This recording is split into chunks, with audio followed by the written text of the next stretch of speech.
Retail supplier, how will tariffs hit your bottom line? What are the wise moves you should make right now? Yes, it's a bumpy ride, but we've got shock absorbers for you today on this episode of the Savvy Supplier. Welcome into the Savvy Supplier, where we save you time and money. I'm Al Frank, alongside Boyd Evert, the CEO and co-founder of HRG. Today, we also have a special guest with us. John Allen is CEO at Woodridge Retail Group. John, thanks for joining us today. Happy to be here with you today, Al. You know, both of you gentlemen have so much experience and knowledge, so we really need your advice today on the tariff situation. I think actually a good place to start might be to go back in time a little bit to 2018. That's when the U.S. and China had a trade war over tariffs. Sounds familiar? Boyd, let's start with you. What are some lessons learned from 2018 that can help suppliers to make the right moves right now in 2025? I would say the first thing is just over communication, right? Because if you have these tariff wars, you don't know how or when this is going to impact you. It could maybe components if you're a consumer electronics company, perhaps if you're HBA and you've got products being built over there that are shipping here, is just communicating that, because a lot of people think we need to focus on sourcing. Well, that's far upstream, right? That you really can't change sourcing overnight.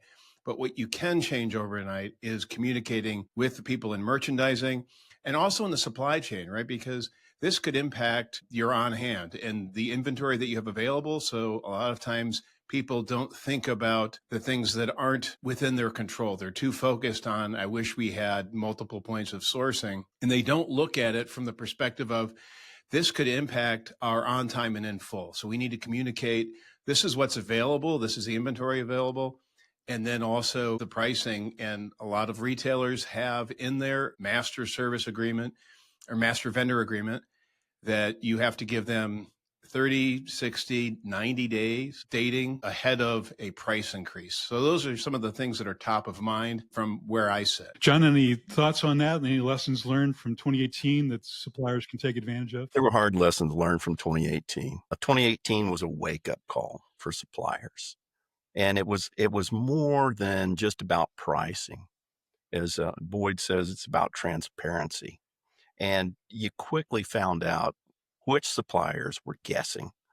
They didn't really know their numbers, and you can't manage what you don't know.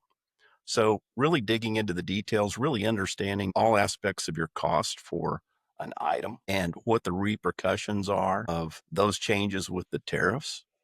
Some idea of understanding what's your relationship, understanding that with your retailer. So how is these changes going to be perceived? So it's about that transparency, as Boyd was sharing.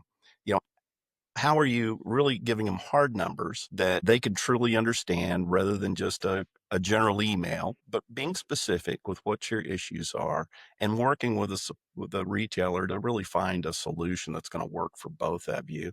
And I'd say the other thing is, you just can't sit flat-footed. If there's other sourcing options, you need to take a good hard look at it. That's good stuff. Know your numbers. I like that. You know, in 2018, the trade war kept escalating, with the U.S. eventually targeting $500 billion in Chinese imports. China then retaliated with tariffs on American goods, and around it went with a cycle of tariff increases by both sides. Do you think that's what we can expect this time around, or do you think maybe both countries will do all they can to not relive that painful experience we went through in 2018? What do you think, Boyd? First, let me cite one of my favorite philosophers, Mark Twain. We learn from history that we learn nothing from history. So there's some people that came out of the tariff war, that came out of COVID, right? Two warnings, signs that we really need to have multiple points of sourcing. And lo and behold, we have some companies that are sitting exactly where they were back in 2018. They didn't learn the lessons.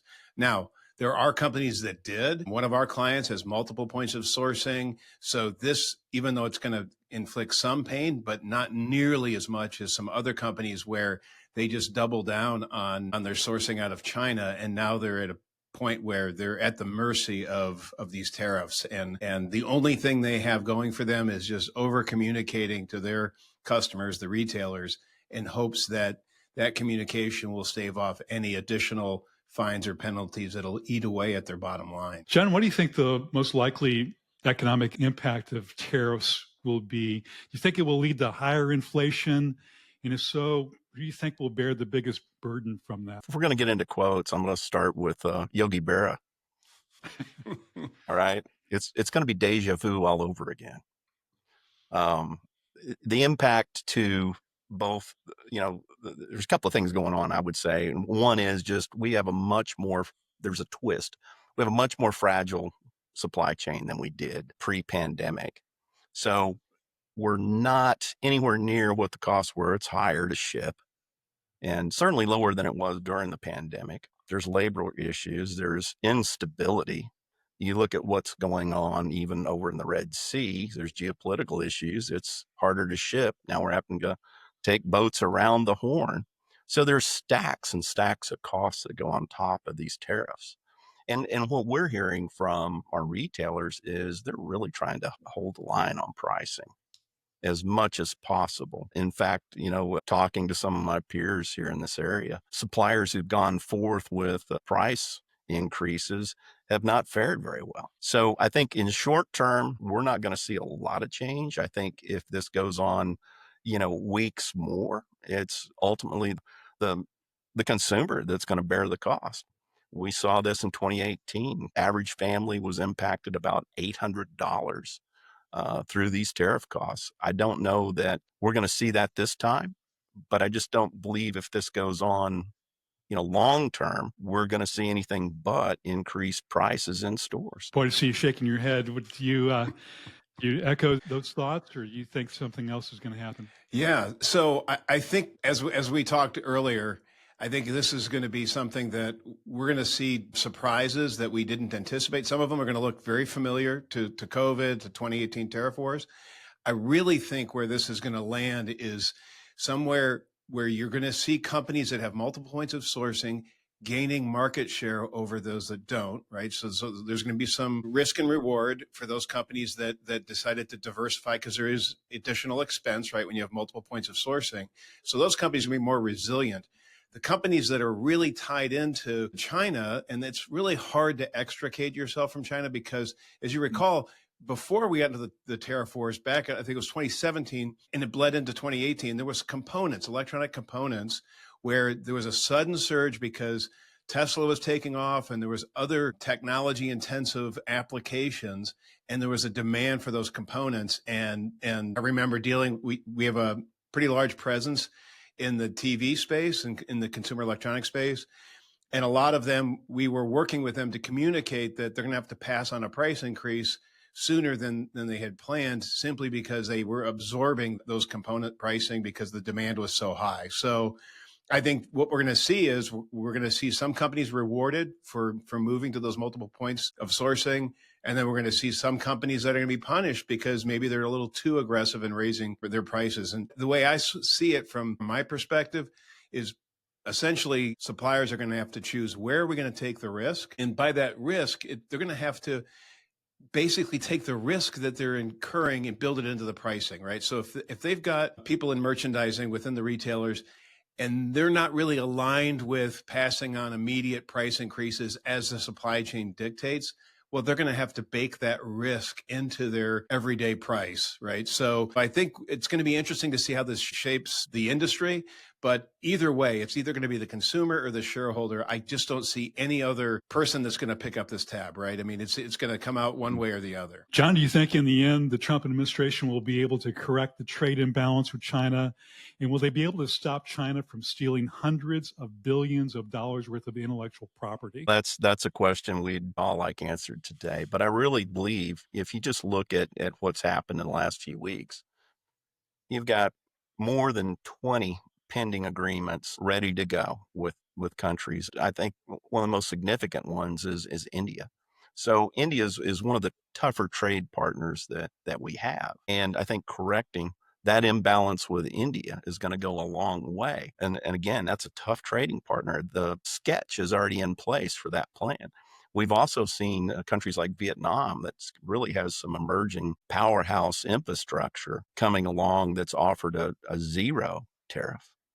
So as we make inroads with countries like India, with Southeast Asia, as European Union tips, you have got the majority of the countries lined up to support the United States. Ultimately, this is going to drive our costs down.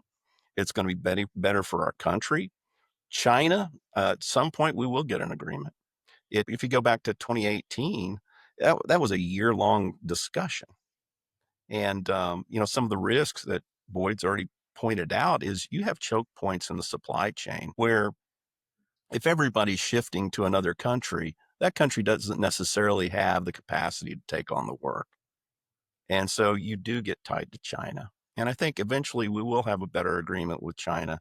I think it's going to be, the IP issue is one of the most damaging. And you see that reflected in how many countries have been willing to go cut a deal or partner with China. That hasn't happened.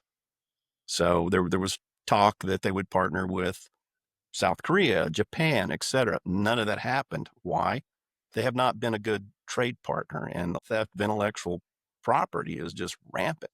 If you get up to a certain high number of distribution with the United States, you guaranteed a knockoff to come compete with you. And that's part that I think will make the biggest difference to consumers, to our industry here in the United States, to even other countries.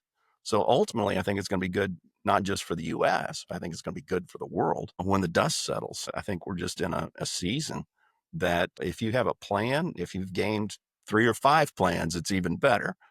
But this is not the time to set pat. It's time to, 1, really understand your numbers.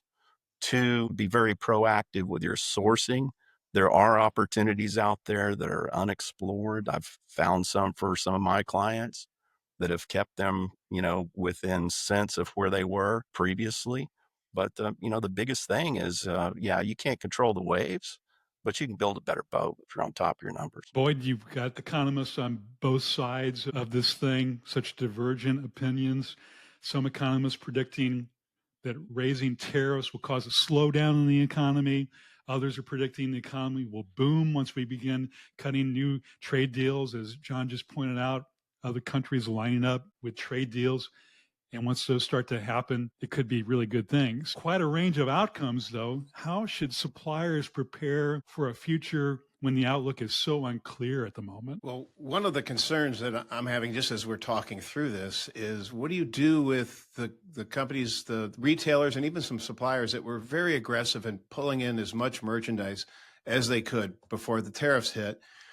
Now we have the problem of if a retailer, a particular retailer is heavy in inventory, even though they were the ones asking for these orders to be filled, now you're going to be on the hook for any markdowns and clearance items, right? If these items aren't moving and they want to make space for something else, they're going to put a lot of pressure on you to provide funding.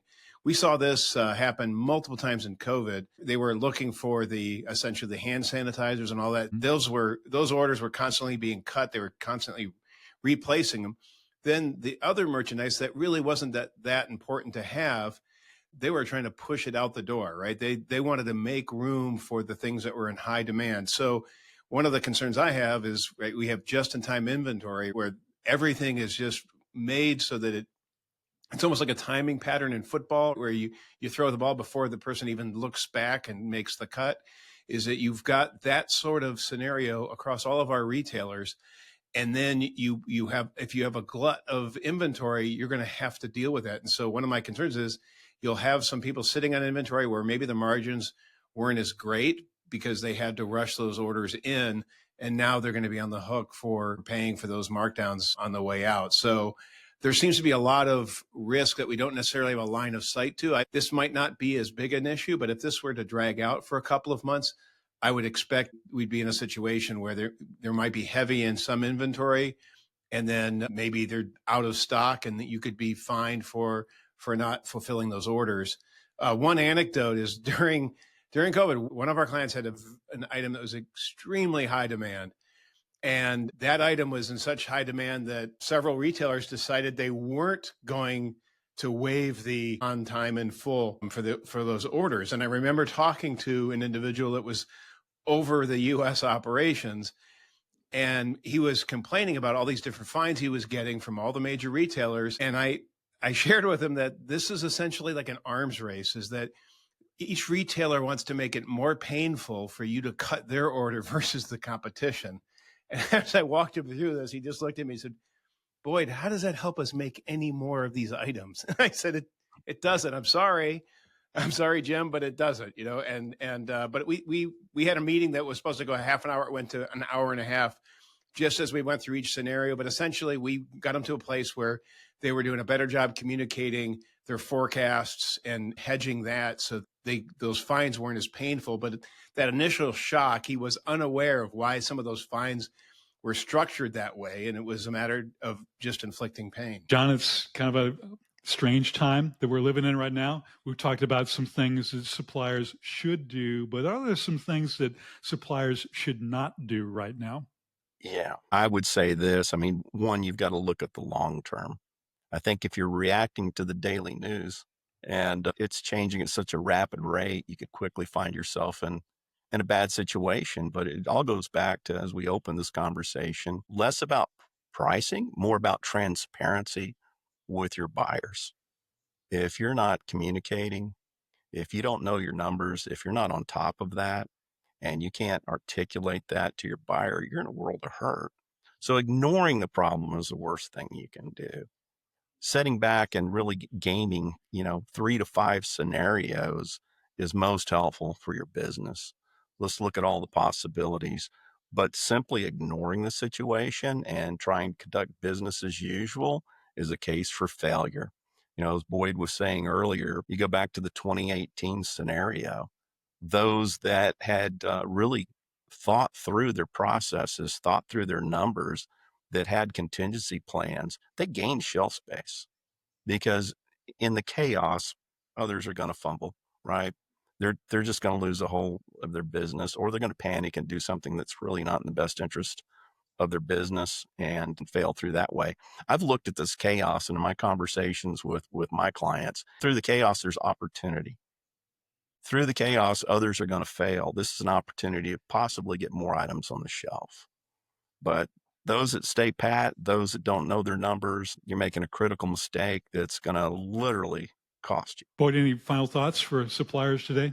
Maybe take some time off and not follow the daily news. Maybe look for those weekly, digests.